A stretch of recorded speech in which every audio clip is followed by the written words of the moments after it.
Good morning students, जय हिंद। मैं Vipin sir और जीव का केमिस्ट्री क्लासेस में आपका एक बार फिर से स्वागत है। हेलो स्टूडेंट्स, आप पढ़ रहे हैं class 12th unsolved paper. Class 12th unsolved paper chemistry का अनसॉल्व्ड पेपर चल रहा था, जिसमें कि 2020 के अनसॉल्व्ड पेपर कंप्लीट हो चुके हैं और आज जो आप पढ़ने जा रहे हैं वो 2019 का सेट पढ़ने जा रहे हैं। ठीक है ना, 2019 का सेट फर्स्ट, जिसका कोड है 347 ऐप के। तो आइए बिना किसी विलंब के शुरू करते हैं इस सेट को, ज़्यादा टाइम नहीं लेंगे। तो आपके पास, मैंने बोला था कि आपके पास अनसॉल्व होना चाहिए, तभी आपकी तैयारी कंप्लीट हो पाएगी, है ना। तो पहला प्रश्न कह रहा है कि FCC यानी क्वेश्चन नंबर 1 का पहला क्वेश्चन क्या कह रहा है कि FCC एकक सेल के कोर की लंबाई a है और उसके परमाणु की त्रिज्या r में संबंध होगा।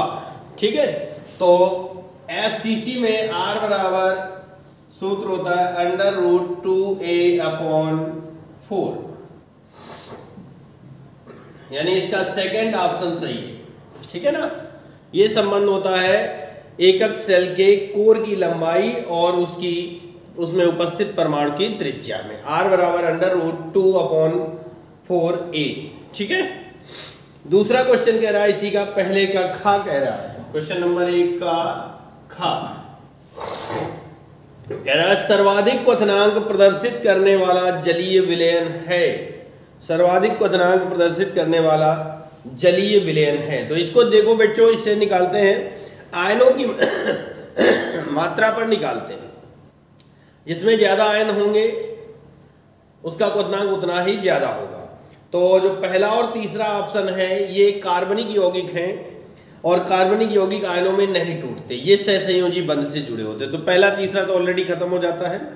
दूसरे क्वेश्चन में एक पॉजिटिव और एक निगेटिव बनता है, KNO3 टूटेगा।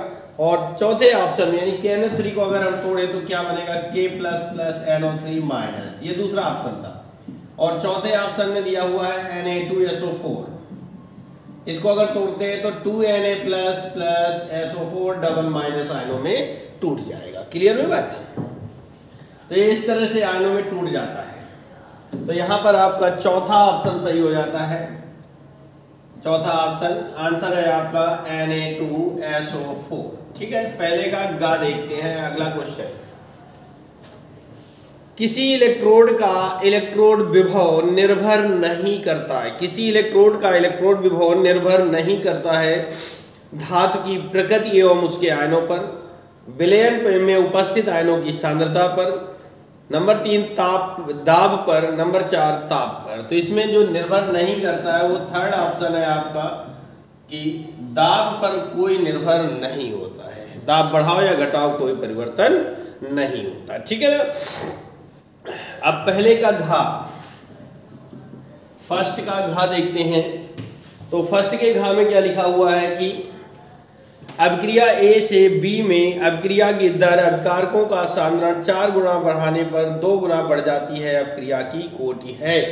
तो देखिए इसका आंसर तो आपका तीसरा सही है, लेकिन कैसे है वो मैं आपको दिखाई दे रहा हूं। ठीक है, लिख सकते हैं क्या, सॉल्व करेंगे इसको। अभिक्रिया की दर समानुपाती सांद्रता की पावर n, सांद्रता की पावर n, ये हो जाएगा। ठीक है ना।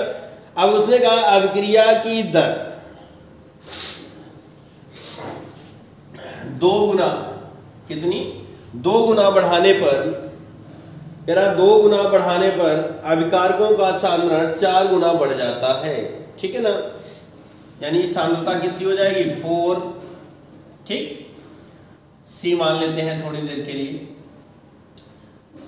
अगर हम तो 2 समानुपाती या C बराबर क्या हो जाएगा, पक्षांतर करें तो C बराबर हो जाएगा 4/2 = 2, यानी कि 2 गुना बढ़ेगा। अर्थात ऑप्शन आपका जो है वो थर्ड ऑप्शन सही हो जाएगा। ठीक है ना, क्लियर हुई बात? आपका थर्ड ऑप्शन सही हो जाएगा। 1 का अंगा कह रहा है कि आयोडीन एवं क्षार के साथ गर्म करने पर कौन सा आयोडोफॉर्म नहीं बनाता है। तो आयोडोफॉर्म जो नहीं बनाता उसका नाम है मेथेनॉल, यानी ये ऑप्शन आपका थर्ड वाला सही है। थर्ड ऑप्शन आपका सही है। मेथेनॉल जो है आयोडोफॉर्म नहीं बनाता। पहले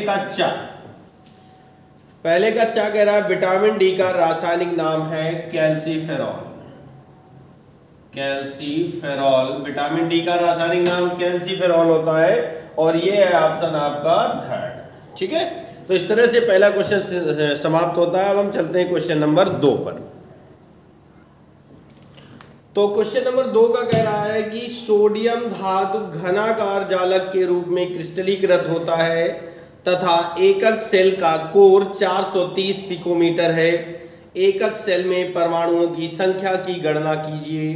दिया गया है सोडियम का घनत्व इक्वल टू 0.9623 ग्राम पर सेंटीमीटर क्यूब, परमाणु भार 23 और Na एवोगैड्रो संख्या 6.023 × 10 की पावर 23। ये वैल्यू दी गई है, तो आइए देखते हैं। तो सबसे पहले दिया गया है सोडियम का घनत्व, जिसे हम D से लिखते हैं 0.9623 ग्राम प्रति सेंटीमीटर क्यूब, और आपका दिया गया है m बराबर परमाणु भार m बराबर 23 दिया गया है। Na की वैल्यू दी गई है 6.023 × 10 की पावर 23, और हमें निकालना क्या है, कह रहा परमाणुओं की संख्या Z बराबर क्वेश्चन मार्क। ठीक है ना, परमाणु की संख्या Z बराबर क्वेश्चन मार्क निकालना है। तो हमारा सूत्र होता है, और भुजा A बराबर दिया गया है 430 पिकोमीटर, जिसे हम चेंज करते हैं 430 × 10 की पावर -10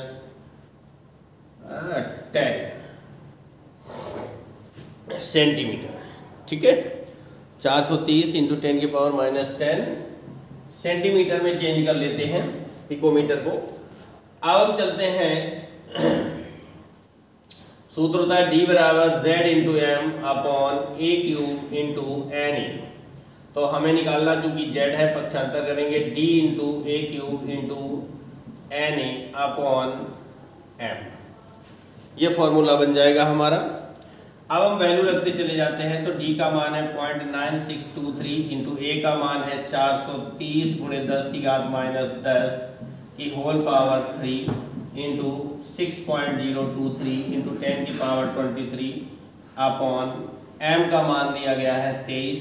फिर से रखेंगे 0.9623 × 430 × 430 × 430 × 10 की घात -30, गुणा में घातें जुड़ती हैं, 3 बार के बदले एक साथ लिख दिया, इंटू 6.023 × 10 की पावर 23 अपॉन 23। तो ये हो जाएगा 0.9623 × 430 × 430 × 430 गुणे 6.023 × 10 की पावर -7, माइनस प्लस घट जाएंगी, अपॉन 23 आ जाएगा। आंसर आएगा, इसका कैलकुलेशन करके जो आंसर आएगा वो होगा 2.00355, जिसे हम 2 मान सकते हैं ना। तो Z की वैल्यू परमाणु की संख्या कितनी आ जाएगी, 2 हो जाएगी परमाणुओं की संख्या। ठीक है ना। तो इस तरह से आपका ये दूसरे का कंप्लीट। देखिए दूसरे के खा में क्या कहा जा रहा है।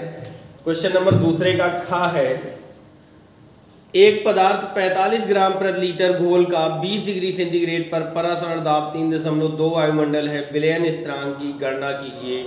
पदार्थ का अणुभार 342 दिया गया है। ठीक है ना। तो देखिए आइए यहाँ पर दिया है एक 45 ग्राम पर लीटर, यानी स्मॉल w = 45 ग्राम पर लीटर दिया गया है, मतलब पर लीटर का। तो V = हो जाएगा 1 लीटर, और आपका दिया गया है मान यहाँ पर P बराबर दे रहा है 3.2 वायुमंडल, और T का मान दे रहे हैं 20 डिग्री सेंटीग्रेड प्लस 273, जोड़ेंगे तो 293 केल्विन हो जाएगा टेम्परेचर। ठीक है ना। और M पदार्थ का अणुभार M बराबर दिया गया है 342, और आपसे विलयन स्थिरांक यानी S की वैल्यू पूछ रहा है। तो हमारा फॉर्मूला होता है PV बराबर W/M ST। हमें निकालना है S, तो हो जाएगा PVM बटे WT, PVM/WT हो जाएगा। ठीक है ना। P का मान है 3.2, V का मान है आपका 1, M का मान है 342 बटे W का मान है 45 गुणे 293, ठीक है। इसका कैलकुलेशन करेंगे तो ये हो जाएगा 1094.4 अपॉन, ये आ जाएगा 13185। अब इसका अगर डिवाइड करेंगे तो ये आ जाएगा 0.083 लीटर वायुमंडल प्रति डिग्री प्रति मोल। ये आपका आंसर हो जाएगा, ठीक है ना। दूसरे का आपका खा भी कंप्लीट हो गया। आप चलते हैं दूसरे के खा पर। तो कह रहा प्रबल तथा दूसरे का गा का पहला है प्रबल तथा दुर्बल विद्युत अपघट्टों को उदाहरण द्वारा समझाइए, ठीक है ना। प्रबल तथा दुर्बल विद्युत अपघट्टों को उदाहरण द्वारा समझाना है। तो आइए देखते हैं। तो हमारा क्वेश्चन था प्रबल तथा दुर्बल वैद्युत अपघट्टों को उदाहरण द्वारा समझाइए। तो देखिए ये लिखा हुआ है पहली हेडिंग प्रबल वैद्युत अपघट्य वे पदार्थ जो जलीय विलयन में शीघ्रता से आयनों में टूट जाते हैं। वे पदार्थ जो जलीय विलयन में शीघ्रता से आयनों में टूट जाते हैं, अर्थात जिनके विलयन में विद्युत धारा का प्रभाव बहुत आसानी से या पूर्ण रूप से हो जाता है, प्रबल वैद्युत अपघट्य कहलाते हैं। जैसे कि NaOH है, KOH, NaCl, HNO3, H2SO4, ये सब प्रबल वैद्युत अपघट्य के आते हैं, ठीक है ना। अब आते हैं दुर्बल वैद्युत अपघट्य में। तो दुर्बल वैद्युत अपघट्य वे पदार्थ जो जलीय विलयन में शीघ्रता से आयनों में नहीं टूटते, अर्थात पूर्ण रूप से वियोजित नहीं होते। आयनों में टूटते तो हैं लेकिन पूर्ण रूप से वियोजित नहीं होते हैं, तो ऐसे पदार्थों को दुर्बल वैद्युत अपघट्य कहा जाता है। और इनके विलयन में धारा का प्रवाह भी धीरे धीरे होता है, बहुत तेजी के साथ नहीं होता। ये दुर्बल वैद्युत अपघट्य कहलाते हैं। जैसे कि एग्जाम्पल में NH4OH, CH3COOH, H2CO3 ETC, ठीक है ना। अब हम चलते हैं दूसरे के गा का। ये तो फर्स्ट पार्ट चल रहा था, अब सेकेंड पार्ट में चलते हैं, ठीक है ना। तो सेकेंड पार्ट में क्या है कि दिया गया है आपको, कह रहा है कि mg ये क्रिया दी गई है और इसके EMF की गणना करना है, ठीक है ना। EMF की गणना करना है, जिसमें कि आपका फॉर्मूला हम डायरेक्ट लगाते हैं। E0 सेल इक्वल टू क्या होता है, E0 cathode minus E0 anode, ठीक है। ये हमारा फॉर्मूला होता है। इस फॉर्मूले के अकॉर्डिंग चलेंगे तो ये मान हो जाएगा 0.34 माइनस 2.37, ठीक है। इक्वल टू आ जाएगा 0.34 माइनस प्लस हो जाएगा और आपका आंसर हो जाएगा 2.37। इनका टोटल करेंगे तो 0.271 यानी 2.71 वोल्ट आ जाएगा, ठीक है ना। ये तो हमारा हो जाता है। अब चूंकि हमें EMF निकालना है, क्या निकालना है, तो EMF बराबर सूत्र होता है हमारा 2 यानी कि सीधे सीधे E0 कह सकते हैं। क्या हो जाएगा, E0 माइनस 0.059 अपॉन N और लॉग ऑक्स बटे रिडक्शन। ऑक्स माने ऑक्सीडेशन और रेड माने रिडक्शन, ठीक है ना। Oxidation upon reduction. तो अब इसकी जब हम वैल्यू रखेंगे तो E0 का मान 2.71 आया, माइनस 0.059 अपॉन N की वैल्यू कितने हैं, 2 है। नंबर ऑफ 2 इलेक्ट्रॉन कैसे हो रहे हैं, आइए देखते हैं। जैसे कि हुआ Mg, ठीक है, से Mg डबल प्लस हो रहा है ना, और Cu डबल प्लस से Cu हो रहा है, तो इनमें 2 इलेक्ट्रॉनों का स्थानांतरण हो रहा है, तो N इक्वल टू 2 आएगा। N इक्वल टू 2 हो जाएगा। और सांद्रता में परिवर्तन जो है वो 0.1 अपॉन 0.1 है, अर्थात कोई परिवर्तन नहीं है, ठीक है। तो इसको अगर हम काटेंगे तो कट जाएगा और ये हो जाएगा 2.71 माइनस 0.059 अपॉन 2 इंटू लॉग 1 आ जाएगा, ठीक है ना। तो अब यहाँ पर कर रहे हैं तो ये हो जाएगा equal to 2.71 minus 0.059 upon 2 into log 1 की वैल्यू 0 होती है, ठीक है ना, क्योंकि log 1 इक्वल टू 0। तो 2.71 माइनस ये इसका 0 में जब किसी संख्या गुणा करते हैं तो 0 हो जाएगा, तो EMF बराबर आ जाएगा 2.71 वोल्ट, ठीक है ना। ये आपका आंसर हो जाएगा। क्लियर हुआ। अब चलते हैं इससे आगे। तो दूसरे का घा था निम्नलिखित गुणों के आधार पर द्रव स्नेही एवं द्रव विरोधी साल में अंतर लिखिए। तो जिसमें आप देख रहे हैं कि द्रव स्नेही द्रव विरोधी अंतर हो गया, ये गुण हो गए द्रव विरोधी सॉल द्रव स्नेही सॉल। क्या हो जाएगा, श्यानता पहला गुण बनता है जिसमें लिखा है कि इनकी श्यानता परिक्षेपण माध्यम की श्यानता के लगभग बराबर होती है। श्यानता मतलब होता है सांद्रता से, इनकी श्यानता जो है परिक्षेपण माध्यम की श्यानता के लगभग बराबर होती है और इनकी श्यानता परिक्षेपण माध्यम से अधिक होती है। नंबर 2 था आपका विद्युत अपघट्य का प्रभाव। तो विद्युत अपघट्य मिलाने पर अवक्षेपण हो जाता है, यानी द्रव विरोधी जो होते हैं वो विद्युत अपघट्य के मिलाने पर तुरंत जो है अवक्षेप में परिवर्तित हो जाते हैं और द्रव स्नेही पर कोई प्रभाव नहीं पड़ता है, अर्थात कह सकते हैं इनका अवक्षेप नहीं बनता।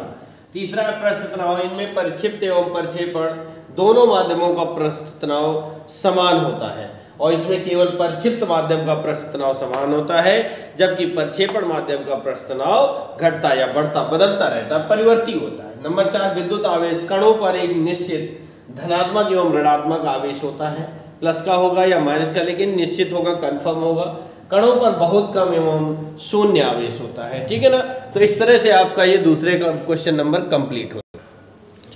तो आइए देखते हैं क्वेश्चन नंबर 3 का क्या कह रहा है। 20 डिग्री सेंटीग्रेड ताप पर किसी अवाष्पशील वैद्युत अनअपघट्य पदार्थ के 10 ग्राम को 100 ग्राम जल में घोलने पर विलय करने पर या घोलने पर वाष्प दाब 17.535 mm से घटकर 17.235 mm हो जाता है। विलय का अणुभार ज्ञात कीजिए, ठीक है ना।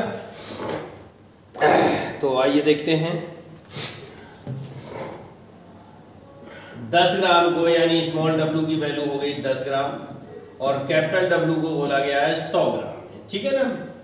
और इसी में कह रहा है कि विलय करने पर वाष्प दाब इतने से घटकर, विलायक का वाष्प दाब दिया गया है, सॉल्वेंट विलायक का वाष्प दाब P - 0.535 mm और PS यानी विलयन का घट जब बना तो बन गया 0.235 mm, ठीक है ना। आगे आपका कहता है कि हो जाता है विलय का अणुभार ज्ञात कीजिए, कि यानी कि small m equal to question mark और कैपिटल M, चूंकि जल में बोला गया है तो कैपिटल M की वैल्यू हो जाएगी 18। जल है ना, विलायक जल है तो जल का अणुभार 18 होता है। अब सूत्र होता है हमारा राउल्ट के नियम से P - PS बटे P equal to small w into capital M upon small m into capital W। ये हमारा फॉर्मूला हो जाता है, ठीक है। सारी वैल्यू रख देंगे। 17.535 minus 17.235 upon 17.535 equal to small w का मान है 10 गुणे कैपिटल M 18 बटे स्मॉल m निकालना है हमें, कैपिटल W का मान है हमारा 100 ग्राम। तो इनको घटाएंगे तो 0.3000 17.535 equal to 10 into 18 upon 100 into small m, ठीक है ना। ये दशमलव के पॉइंट के 3 से 3 डिजिट हट जाएंगे और m इक्वल टू अगर हम पक्षांतर करते हैं तो ये हो जाएगा 17535 इंटू 10 इंटू 18 अपॉन 300 इंटू 100, ठीक है ना। ये हमारा आ जाएगा। तो अगर हम इसको 3 से डिवाइड करें तो 3 × 1 = 300 6 आ जाएगा और एक 0 से एक 0 कैंसिल कर देते हैं तो 6 का गुणा कर देते हैं। m इक्वल टू 6 × 5 = 30 6 × 3 = 18 3 × 21 6 × 5 = 30 30 और 2 = 32 6 × 7 = 42 42 और 3 = 45 और 6 × 1 = 6 4 10, ठीक है। और अपॉन 1000 हो जाएगा। अगर डिवाइड करेंगे तो 105.21 ये हमारा मॉलिक्यूलर वेट आ जाएगा, अणुभार आ जाएगा, ठीक है ना। ये हो जाएगा आपका तीसरे का तो आइए देखते हैं क्वेश्चन नंबर 3 का कह रहा है कि किसी वैद्युत अपघट्य की चालकता एवं मोलर चालकता को परिभाषित कीजिए। सांद्रता परिवर्तन करने पर इन पर क्या प्रभाव पड़ेगा समझाइए। ये आपको इस क्वेश्चन का आंसर आपको चालकता, मोलर चालकता, प्रभाव चैप्टर नंबर 3 में ये मिल जाएंगे आपको सारे, ठीक है ना। आपके पास भी नोट्स होंगे बच्चों, उसमें मिल जाएंगे, आपके सर ने पढ़ाया होगा। अगर नहीं मिलते तो हमारे YouTube चैनल के प्लेलिस्ट पर जाकर के चैप्टर नंबर 3 के वीडियोस को देख लीजिएगा, वहां पर आपको इसके आंसर मिल जाएंगे, ठीक है ना। तीसरे का गा कह रहा है भौतिक अधिशोषण एवं रसावशोषण में 4 मुख्य अंतर लिखिए। तो देखिए भौतिक अधिशोषण आपने सुना होगा, रसावशोषण जो है रासायनिक अधिशोषण को बोलते हैं, ठीक है ना। रसावशोषण रासायनिक अधिशोषण को बोलते हैं। इनमें जो अंतर है ये भी आपका चैप्टर नंबर 3 में आंसर मिल जाएगा। कहाँ पर मिलेगा? चैप्टर नंबर 3 में इसका भी आंसर आपको मिल जाएगा। तीसरे का घा कह रहा है निम्नलिखित समीकरणों को पूर्ण एवं संतुलित कीजिए। निम्नलिखित समीकरणों को पूर्ण एवं संतुलित कीजिए, ठीक है ना। तो आपका जो समीकरण है वो दिया गया है कि NaOH plus Br2, NaOH plus Br2 और ऊपर कर रहे हैं ठंडे में, ठीक है ना। आगे खाली छोड़ दिया, आपके लिए हमारे लिए कंप्लीट करना है। दूसरा समीकरण इन्होंने दिया है XeF6 plus H2, gives out, खाली छोड़ दिया है। इसको आप और हम मिल करके करते हैं। जब दोनों लोग मिलेंगे, आप और हम मिल जाएंगे, तभी हमारा बोर्ड एग्जाम फाइट हो पाएगा, है ना। बोर्ड एग्जाम को एक दुश्मन की तरह मानिए, दुश्मन है हमें इस पे लक्ष्य टारगेट करना है, हमें इसको जीतना है, हमें इसमें 90+% मार्क्स लाने हैं या यूपी में स्थान बनाना है। अगर आप लगे रहेंगे, इस तरह से मेहनत करेंगे, मेरे साथ देंगे, तो आप लोगों के वजह से आप लोग सक्सेस हो जाएंगे। तो देखिए क्या होता है क्रिया NaOH प्लस Br2, अगर हम इसकी ठंडे में क्रिया करवाते हैं, ठीक है ना, यानी टेम्परेचर डाउन 0 डिग्री सेंटीग्रेड पर क्रिया करवाते हैं, तो एक भाग बनता है sodium bromide NaBr plus NaOBr, sodium bromide plus sodium hypobromide, ठीक है ना, हाइपोब्रोमाइड प्लस अब NaBr Na के कितने हो जाते हैं? 2, Br के तो 2 हैं, इधर कंप्लीट है, तो यहाँ पर कर देंगे 2Na। ऑक्सीजन एक भाग निकला है, एक बच गया है, तो वो H2O के रूप में मिलेगा। ये हमारी कंप्लीट समीकरण है, ठीक है ना। अगर इसको देखते हैं, अगर हम XeF6 प्लस H2O से अब क्रिया करवाते हैं, ठीक है ना, तो बनता क्या है? XeOF4 xenon oxy tetrafluoride, xenon oxy tetrafluoride plus 2 hydrogen और 2 फ्लोरीन बन जाता है, जो कि 2HF ये बना देता है। तो ये हमारी कंप्लीट समीकरण हो जाती है, ठीक है ना। इस तरह से क्वेश्चन नंबर 3 आपका कंप्लीट होता है। अब हम चलते हैं क्वेश्चन नंबर 4 पे। तो क्वेश्चन नंबर हमारा 4 का क्या है? कह रहा है लैंथेनाइड तत्वों के 2 उदाहरण दीजिए, इसके 2 मुख्य उपयोग लिखिए। तो ये तो बहुत सिंपल सी बात है। आपकी आवर्त सारणी में सबसे नीचे 2 श्रेणियां बनाई गई हैं, एक लैंथेनाइड श्रेणी और एक एक्टिनाइड श्रेणी। दोनों श्रेणियों में 14 तत्व रखे गए हैं। उन 14 में से कोई भी 2 तत्वों के नाम और प्रतीक दे दीजिए, वो आपका उदाहरण हो जाएगा। जैसे लैंथेनम La, सीरियम Ce, ठीक है ना। इनके उपयोग साथ में कह रहा है, इनके उपयोग भी लिखिए। तो इन तत्वों का, यानी ये F ब्लॉक के तत्व हैं, इन्हें आंतरिक संक्रमण इनर ट्रांजिशन मेटल कहा जाता है। ये तत्व उत्प्रेरक के रूप में काम करते हैं, कैटालिस्ट के रूप में काम करते हैं एंड कॉम्प्लेक्स कंपाउंड बनाने के रूप में काम आते हैं, ठीक है ना। तो इस तरह चौथे का आपका कंप्लीट। चौथे का कह रहा है एनिलीन से बेंजीन डाइएजोनियम क्लोराइड कैसे प्राप्त किया जाता है, समीकरण लिखिए और इसके 2 उपयोग भी लिखिए। तो देखिए क्या लिखा है कि एनिलीन की क्रिया सोडियम नाइट्राइड NaNO2, एनिलीन की क्रिया सोडियम नाइट्राइड व HCl से कराने पर बेंजीन डाइएजोनियम क्लोराइड प्राप्त होता है। तो देखिए क्या होता है कि एनिलीन C6H5NH2, ठीक है, एरो मार्क लगाएंगे, यहाँ पर इसकी अब क्रिया करवाते हैं NaNO2 प्लस HCl के साथ, ठीक है ना। इतने से क्रिया करवाते हैं तो हमें बेंजीन डाइएजोनियम क्लोराइड प्राप्त होता है, यानी C6H5N2 प्लस Cl माइनस, ये हमें बेंजीन डाइएजोनियम क्लोराइड प्राप्त हो जाता है, ठीक है ना। बेंजीन डाइएजोनियम क्लोराइड प्राप्त होता है। क्लियर हुआ? ये हमें बनाने की रासायनिक समीकरण थी। आगे कह रहा है इसका उपयोग लिखना है। तो इसका उपयोग होता है, नंबर 1 उपयोग है प्लास्टिक निर्माण में, काय में? प्लास्टिक निर्माण में। और नंबर 2 पर आता है औषधियों में। नंबर 2 पर है औषधियों में, ठीक है ना। औषधियों में इसका उपयोग होता है, प्लास्टिक निर्माण में, औषधियों में। ये इसके 2 उपयोग थे, ठीक है ना। क्वेश्चन नंबर 4 का खा था ये, अब 4 का गा।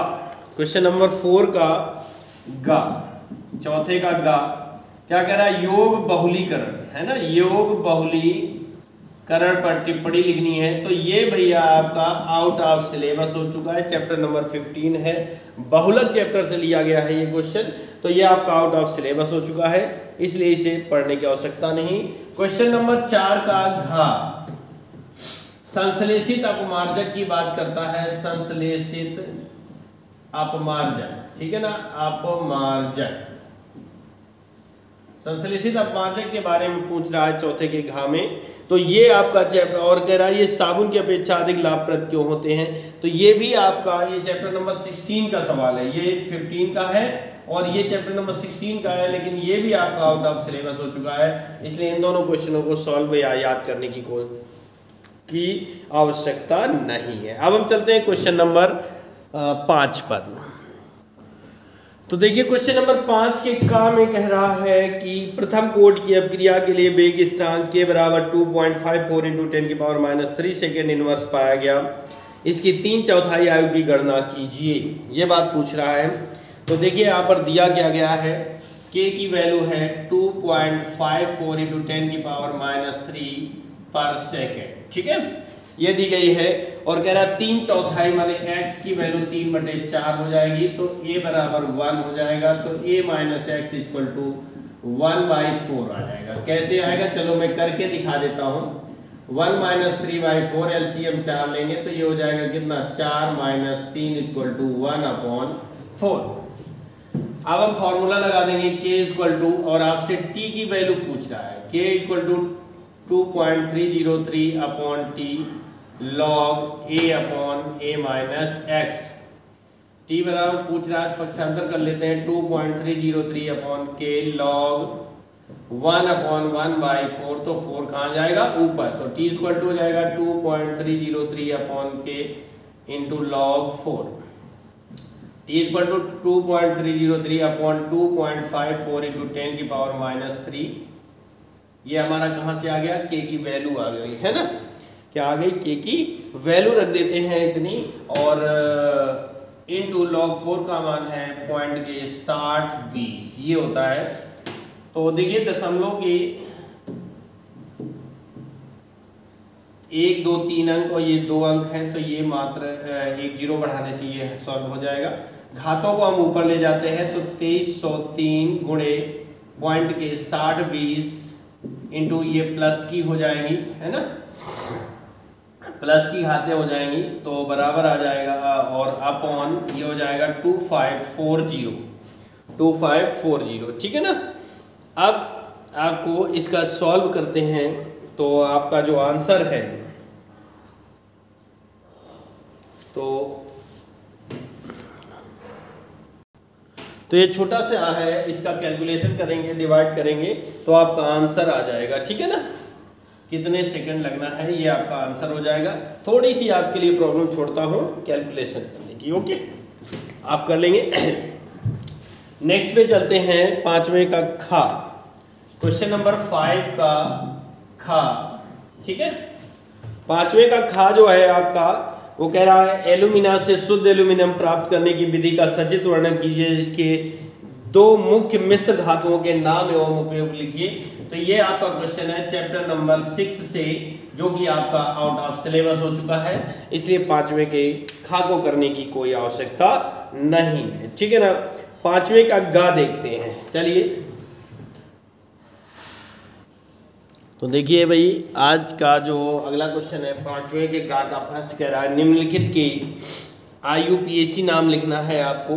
तो IUPAC नाम लिखते हैं इसमें से, PTNA3 का होल 6 प्लस, इसका IUPAC नाम बनेगा हेक्साएमीन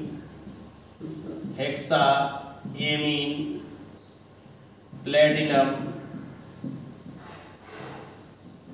4th आयन, ठीक है ना, ये नाम हो जाएगा हेक्साएमीन प्लेटिनम 4th आयन। और इसका IUPAC नाम होगा, वो हो जाएगा पोटेशियम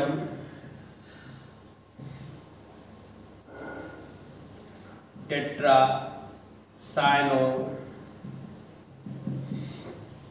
निकलेट सेकेंड, ये हो जाएगा IUPAC नाम, ठीक है ना। और आपके जो 5वें की गा के दूसरा का 2 पार्ट है ए और बी, संकुल आयन उपसर्ग संयोजन संख्या, ये आपको चैप्टर नंबर 9 में मिलेंगे। मैंने आपको फिर भी यही बात कहूँगा कि ये थ्योरेटिकल क्वेश्चन है और आपके सर ने लिखाया होगा, आपके पास नोट्स होंगे, और नहीं है तो आप यूट्यूब मेरे चैनल पे चैप्टर नंबर 9 को सर्च कर लीजिए, उसमें ये सब चीज़ें मिल जाएंगी, ठीक है ना। अब चलते हैं 5वें के घा पर, ठीक है। तो देखिएगा अगला क्वेश्चन कह रहा है 5वें का घा कह रहा है इलेक्ट्रॉन स्नेही प्रतिस्थापन अपक्रिया क्या है, एरिल हैलाइड का उदाहरण देते हुए इसकी क्रियाविधि समझाइए, ठीक है ना। तो इलेक्ट्रॉन स्नेही प्रतिस्थापन अपक्रिया, ये आपको इसका क्वेश्चन आपको चैप्टर नंबर 10 में मिलेगा, ठीक है ना, चैप्टर नंबर 10 में मिलेगा। और अगर आपके पास नहीं है, आपके नोट्स में नहीं है, तो आप जो है हमारे चैनल के चैप्टर नंबर 10 में इसको सर्च करेंगे तो आपका ये पूरा क्वेश्चन सॉल्व वहीं पर मिल जाएगा, ठीक है ना। आपको कुछ नहीं करने की आवश्यकता है, चैप्टर नंबर 10 के वीडियो में जाइएगा प्लेलिस्ट में जाकर के, और आपको पूरे उसी में आंसर मिल जाएंगे, ठीक है ना। अब हम चलते हैं क्वेश्चन नंबर 6वें के का पर।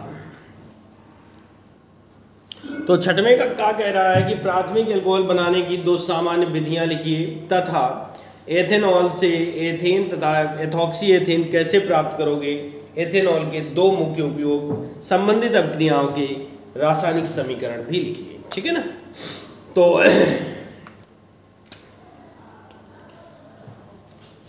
पहली विधि है एल्कोहल बनाने की सामान्य विधियां।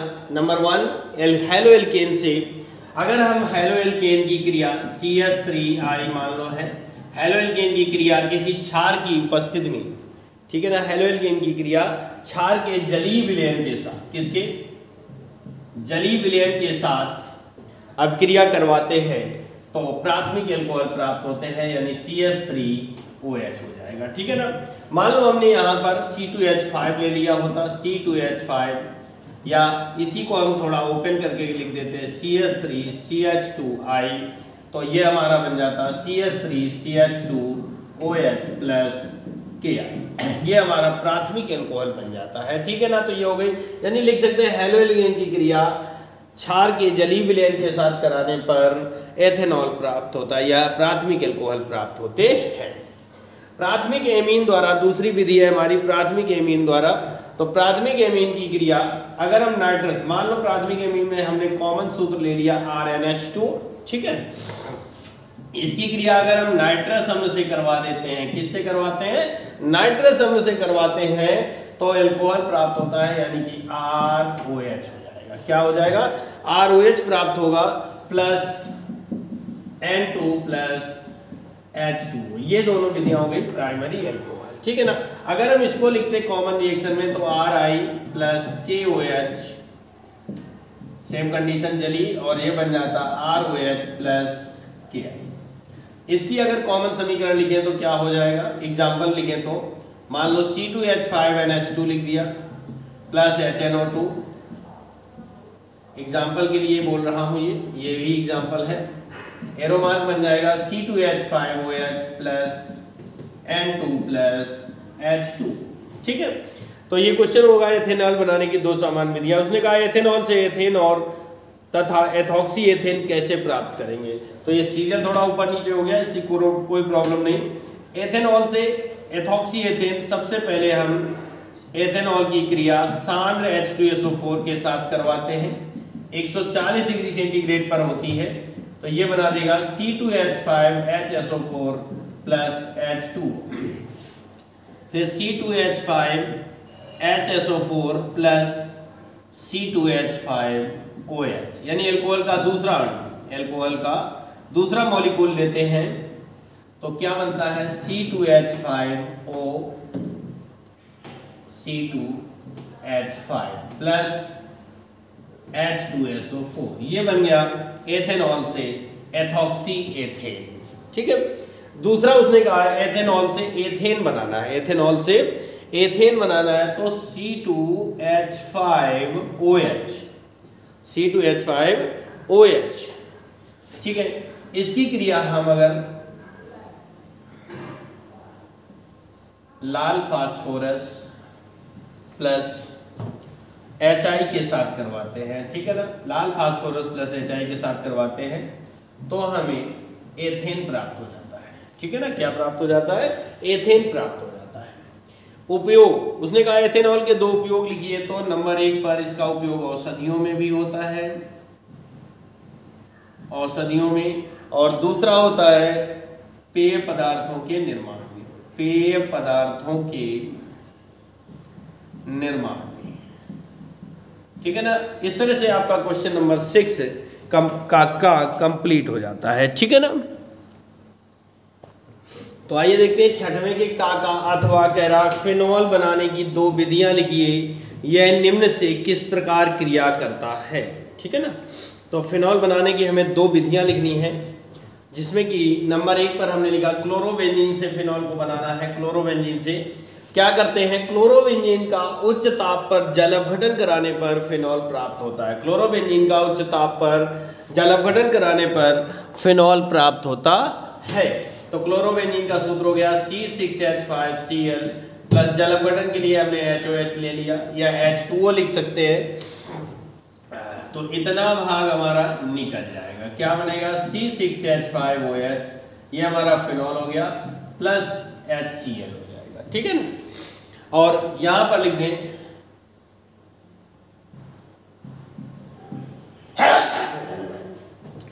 उच्च ताप।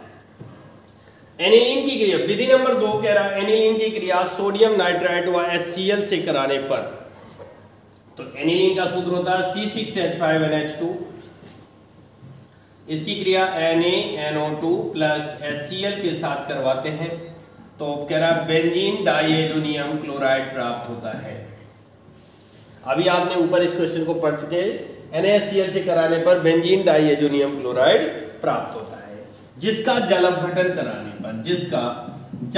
कराने पर H2O के साथ अपघटन कराने पर C6H5OH प्लस N2 और प्लस HCl, ये हमें फिनॉल प्राप्त हो जाता है, ठीक है ना। अब उसने इसी क्वेश्चन में जोड़ रखा है कि ये निम्नलिखित के साथ कैसे अपक्रिया करता है, ठीक है ना। तो पहला उसने पॉइंट दिया है कि HNO3 के साथ, ठीक है ना। तो इसकी पहली गुण यानी रासायनिक गुण पहली क्रिया है HNO3 से, तो क्या लिखेंगे कि देखिए बेंजीन रिंग बनाएंगे, OH प्लस 3HNO3 एरोमार कंसंट्रेट H2SO4 की प्रेजेंस में, तो ये बन जाएगा OH NO2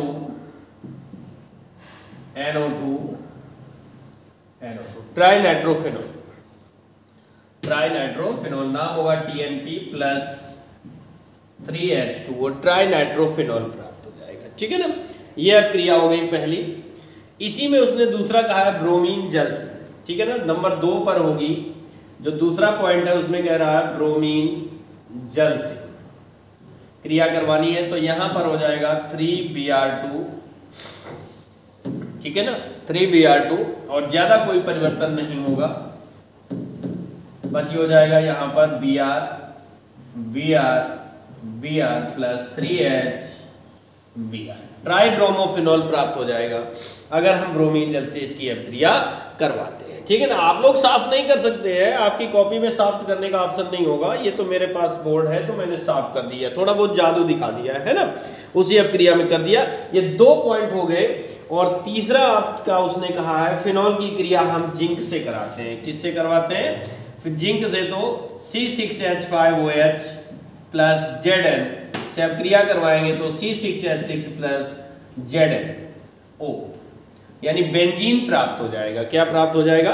बेंजीन प्राप्त हो जाएगा। इस तरह से आपका क्वेश्चन नंबर 6 का अथवा कंप्लीट हो जाता है। क्वेश्चन नंबर 6 का खा कह रहा है क्या होता है जब केवल रासायनिक समीकरण दीजिए। तो आइए देते हैं केवल रासायनिक समीकरण, जो भैया मांगेंगे वही देना पड़ेगा, है कि नहीं? जो मांगेंगे वही देना पड़ेगा, हम ज्यादा काय को दे और ना कम देंगे, ठीक है। पहला क्वेश्चन आपको कह रहा है कि बेंजल डिहाइड को NaOH के साथ गर्म किया जाता है। बेंजल डिहाइड को NaOH के साथ गर्म किया जाता है। तो बेंजल्डिहाइड का सूत्र होता है C6H5CHO, ठीक है ना, C6H5CHO प्लस NaOH। NaOH के साथ क्या करते हैं, गर्म करते हैं, गर्म, तो क्या बनेगा, एक तो बेंजिल एल्कोहल बन जाएगा और एक सोडियम बेंजोएट का लवण बनेगा, यानी C6H5CH2OH प्लस C6H5COON, ठीक है ना। अब चूंकि ये हमारा बैलेंस नहीं हो रहा है, यहाँ पर C6H5 के 2 मॉलिक्यूल्स, तो यहाँ पर 2 ले लेते हैं, यानी एक बेंजिल एल्कोहल बनता है और एक सोडियम बेंजोएट बनता है, ठीक है। अब दूसरे नंबर पर कह रहा है फॉर्मेल्डिहाइड की क्रिया अमोनिया से कराते हैं, तो ये आपकी बहुत जानी मानी रिएक्शन है और बहुत इंपॉर्टेंट रिएक्शन है, बहुत पूछी जाती है। एरोमार्क बन जाएगा CH2 का whole 6 N4 plus 6H2, urotropin बनता है, ये हो जाता है कुछ। इसको कह रहा है तीसरे नंबर एसीटोन को HCN से क्रिया कराते हैं, तो एसीटोन का फॉर्मूला हो गया CH3COCH3 प्लस HCN से क्रिया होगी, क्या बनाएगा, CH3CH3OHCN।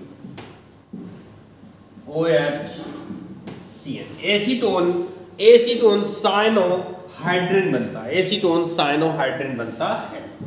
अगला क्वेश्चन उसने कहा कि टॉलुइन को CrO2Cl2 के साथ ऑक्सीकृत करवाते हैं, ठीक है ना, टॉलुइन को CrO2 के साथ ऑक्सीकृत करवाते हैं। तो देखिए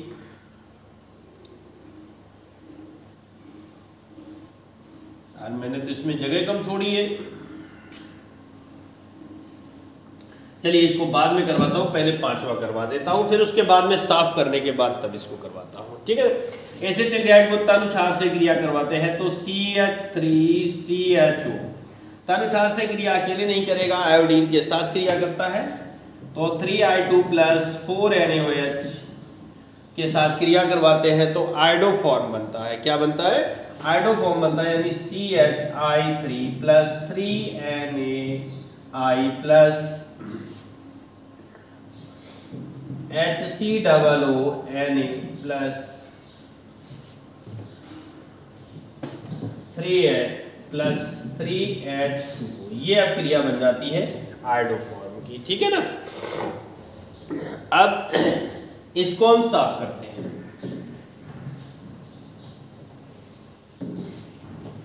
अब हमारा जो चौथा था, हमने 5वां पहले करा दिया, अब चौथा करवा रहे हैं, तो इसमें क्या करना है, टॉलुइन का ऑक्सीकरण हो रहा है CH3CrO2Cl2 के साथ, क्रोमिल क्लोराइड होता है और हो क्या रहा है, ऑक्सीडेशन हो रहा है इसका। तो ये कैसे संरचना थोड़ी सी खुल के बनती है, एक माध्यमिक यौगिक बनता है C6H5CH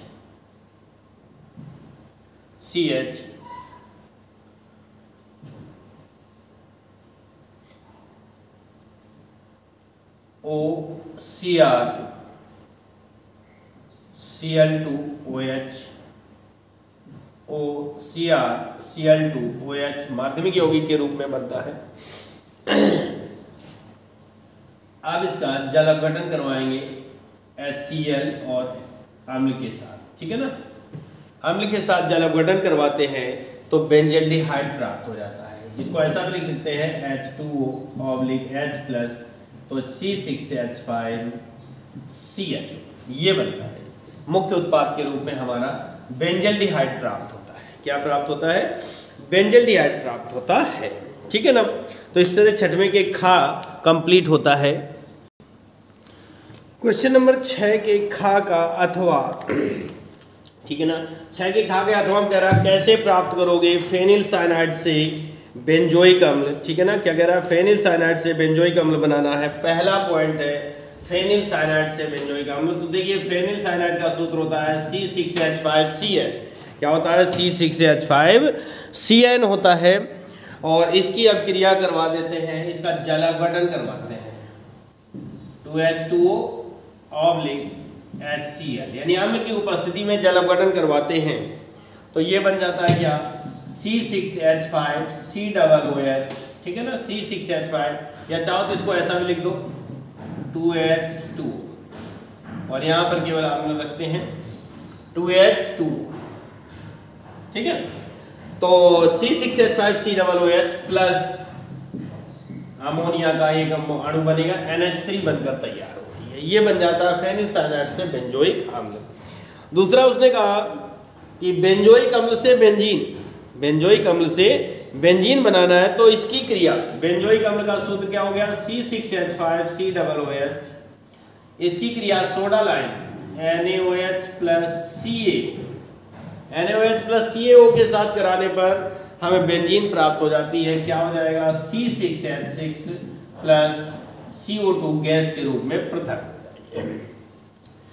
तीसरा उसने कहा एसेटल्डिहाइड से क्लोरल बनाना है, एसेटल्डिहाइड से क्लोरल बनाना है, यानी CH3CHO प्लस 3Cl2 की क्रिया करवाते हैं तो CCl3CHO प्लस 3HCl, ये हमारा क्लोरल प्राप्त हो जाता है, ठीक है ना, क्लोरल मिल गया। अगला उसने कहा है कि एसीटोन से प्रोपेनॉल 2 या प्रोपेन 2, एसीटोन का सूत्र होता है CH3COCH3, ठीक है ना, इसका करवा देते हैं अपचयन, क्या करवाते हैं अपचयन, 2H लेते हैं और ये बन जाएगा CH3OH, ये बन जाता है प्रोपेनॉल 2।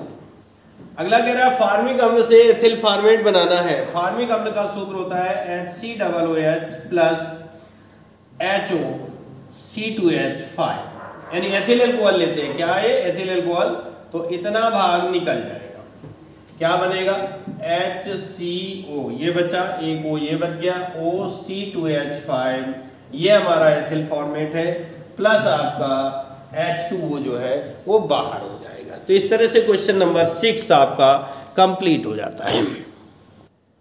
आइए देखते हैं क्वेश्चन नंबर 7 का 7 का क्या है, HNO3 अथवा H2SO4 की निर्माण विधि का सचित्र वर्णन कीजिए। यह कार्बन H2S एवं आयोडीन से किस प्रकार क्रिया करता है, संबंधित सभी अपक्रियाओं के रासायनिक समीकरण दीजिए। तो H2SO4 का निर्माण तो हमारा आउट ऑफ सिलेबस हो चुका है, HNO3 का निर्माण आपका दिया हुआ है ओस्टवाल्ड विधि से, ये चैप्टर नंबर आपको 7 में मिल जाएगा पार्ट ए, ठीक है ना, चैप्टर नंबर 7 के पार्ट ए में मिल जाएगा, और उसी के साथ में जोड़ दिया है कार्बन से क्रिया, तो वो अभिक्रियाएं मैं आपको यहाँ पर लिखवा दे रहा हूं, तो ठीक है ना। अगर हम C+4HNO3 यानी कार्बन HNO नाइट्रिक अम्ल की कार्बन से अभिक्रिया करवाते हैं तो बनता क्या है 4NO2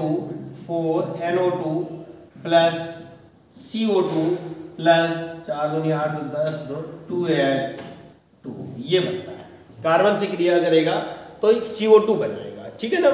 नंबर 2 H2S से क्रिया करेगा तो H2S प्लस HNO3, ठीक है ना, H2S प्लस HNO3 ये बनाएगा NO2 प्लस सल्फर बाहर होगा, ऑक्सीजन बैलेंस नहीं तो 2 और 2, ठीक है ना, तो 2NO2 प्लस सल्फर आपका अवक्षेप के रूप में अवक्षेपित हो जाता है, प्लस आपका 2 दूनी 4 2 3 2H2 प्राप्त हो जाएगा, जल प्राप्त हो जाएगा, इस तरह से क्रिया करेगा, ठीक है ना। और दूसरा उसने दिया तीसरा आयोडीन से क्रिया तो I2 प्लस 10HNO3 बन जाएगा क्या 10NO2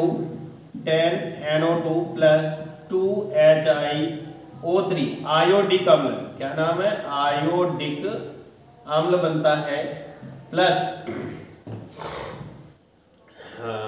4H2, एक मिनट 2HiO3 प्लस आपका 4H2O बच जाता है, यानी 4H2O, ये इस तरह से आपका 7वें का कंप्लीट होता है।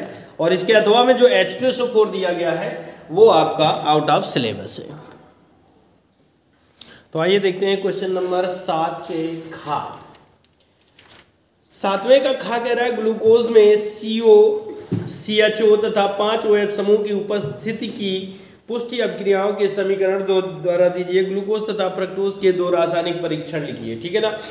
तो CO, CHO और OH समूह की अभिक्रियाओं के जो समीकरण हैं वो आपको 2020 के सेट नंबर 1 के क्वेश्चन नंबर 7 के खा में बताया जा चुका है। ठीक है ना, यानी रिपीट क्वेश्चन हो गया है, दोबारा से यही क्वेश्चन आया हुआ है, इसलिए इसको हम नहीं करवा रहे हैं। आप इसको सेट नंबर 1 में देख सकते हैं।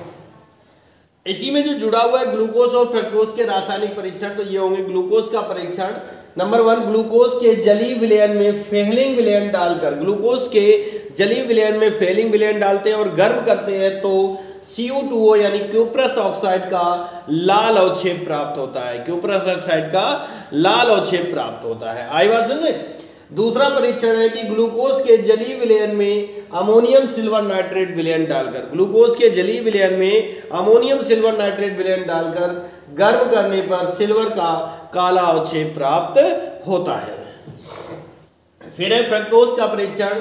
फ्रक्टोज को रिसोर्सिनॉल एवं HCl के साथ गर्म करने पर लाल रंग बनता है। फ्रक्टोज को रिसोर्सिनॉल एवं HCl के साथ गर्म करने पर लाल रंग बनता है। नंबर 2 है एल्कोहलीय अल्फा नेप्थॉल और HCl के साथ गर्म करने पर बैगनी रंग आता है। ये थे इसके परीक्षण, और इतना भाग जो था, 3 नंबर का भाग जो था वो आपको यहाँ पर मिलेगा, 2 नंबर का भाग आपको ये हमने करवा दिया। क्वेश्चन नंबर 7 के खा का अथवा कह रहा प्रोटीन क्या है, इसके मुख्य स्रोत एवं मानव शरीर के लिए इसकी उपयोगिता, प्रोटीन का विकृतीकरण से आप क्या समझते हैं। ये क्वेश्चन आपको 2020 के सेट नंबर 4 के क्वेश्चन नंबर 7 के खा में करवाया जा चुका है। रिपीट क्वेश्चन है, इसलिए इसको आप वहां से देख लेंगे। ठीक है ना। तो इस तरह से दोस्तों एवं भाइयों बहन, ठीक है ना, इस तरह से फ्रेंड्स आपका क्वेश्चन वो 2019 का सेट नंबर 1 कंप्लीट होता है। तब तक के लिए नमस्कार, जय हिंद। आप लोगों की इसी तरह से सहायता करता रहूँगा और आप लोगों की सहायता से मेरा भी हो जाएगा। ठीक है ना। तो इस तरह से आप लोगों से अनुरोध है कि आप लोग वीडियो को अंत तक देखें और अपने बोर्ड एग्जाम की तैयारी में लग जाएं। ठीक है ना। ओके, जय हिंद, जय भारत।